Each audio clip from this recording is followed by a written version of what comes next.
সরাসরি যুক্ত করেছি বাইতুল মোকাররম থেকে। দেখতেই পাচ্ছেন যে এখানে খেলাফত মজলিসের পক্ষ থেকে একটি বিশাল মিছিল নিয়ে তারা এই মুহূর্তে সামনে অগ্রসর হচ্ছে।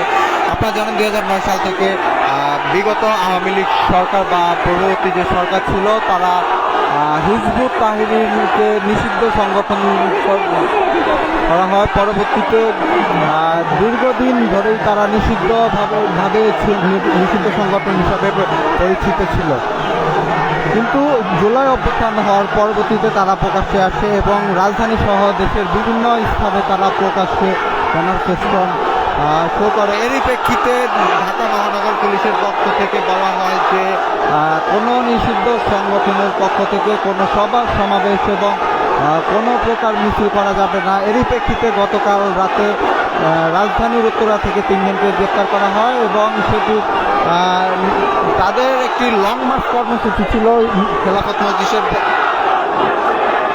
তো এই মুহূর্তে দর্শক দেখতে পাচ্ছেন যে খেলাফত মজলিসের পক্ষ থেকে বাইতুল মোকাররম থেকে একটি বিশাল মিছিল নিয়ে তারা সামনের দিকে অগ্রসর হচ্ছে। দর্শক আমরা এই মুহূর্তে সরাসরি যুক্ত করছি নিউজ বাংলা ফেসবুক লাইভে।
এই মুহূর্তে দেখতে পাচ্ছেন যে কয়েক হাজার খেলাফত মসজিদের সদস্য নিয়ে তারা এই মুহূর্তে বাইতুল মোকাররম থেকে জুমার নামাজ শেষ করে তারা পল্টনের দিকে একটি বিশাল মিছিল নিয়ে অগ্রসর হচ্ছে। সেখানে পুলিশ অবস্থান করেছিল, পরবর্তীতে তাদের